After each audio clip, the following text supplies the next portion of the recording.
गिबियावनो बिटिआर हालामनि गासै बर' रायजो राजानिसिम आंनिफ्राय हामलायथि बावहरग्रोबाय। दा आं फिन सावरायबाय थानो गोनां जादों दि जोंनि बर' हालामाव, बिटिआर हालामाव, बिटिसि हालामाव, गोजोन बर'लेण्डआव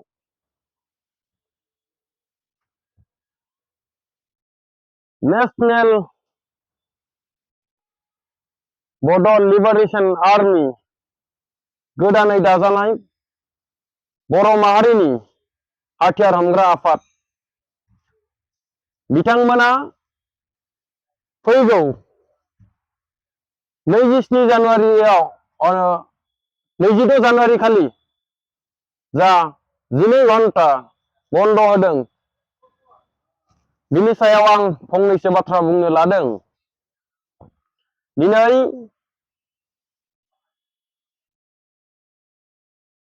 आं बुंनो सानोदि थांनाय 2008 मायथाइनि 30 अक्ट'बर खालि जे बे जाथायखौ गासै आसामनि सुबुंफ्रा मोनथिगौ।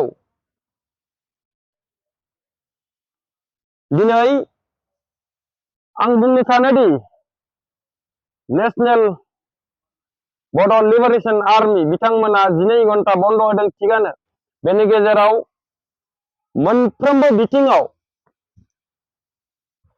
आसाम हादाबसानि, बिटिआर हादाबसानि सासेबो सुबुङा जेबो खहा जाया, बिनि सायाव आं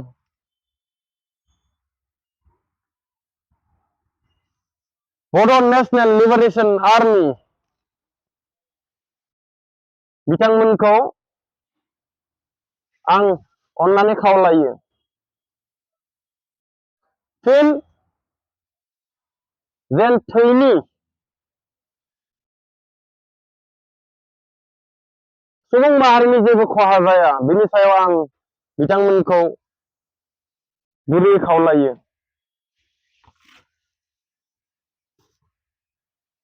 दिनै 3 बोसोर बारलांबाय बिटिआर एग्रिमेन्टआ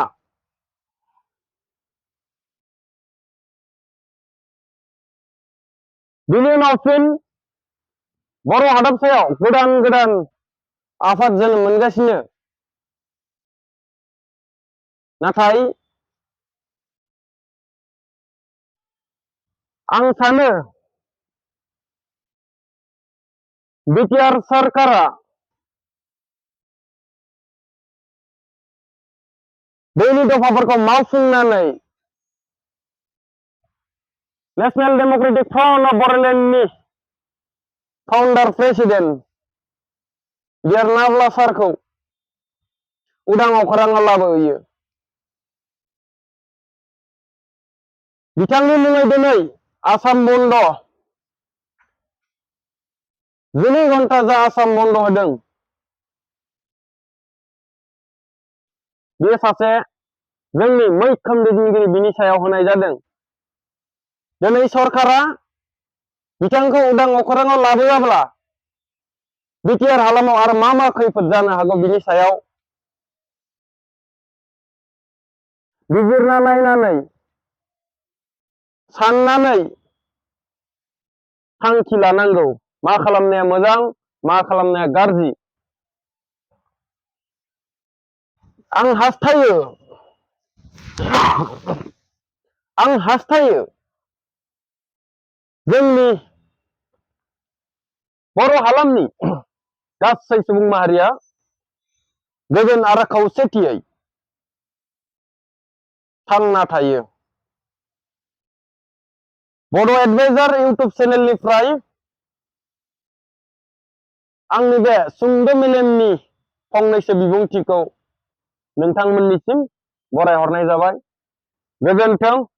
अन्नानै जोबनायाव आं खावलायगोन, आंनि बे थौले मेलेमजों साननाय जा बाथ्राफोर, बे बाथ्राफोरखौ गासै बिटिआर हालामनि आरो आसाम हादाबसायाव थांनानै थानाय गासै बर' रायजो राजाफोरनिसिम जाय बिथांमोना दासिम आंनि भिडिअखौ नायो शेयार खालामहरनो थाखाय जेन गासै हादाबसायाव बबे बबे हादाबसायाव बर' बिथांमोना दं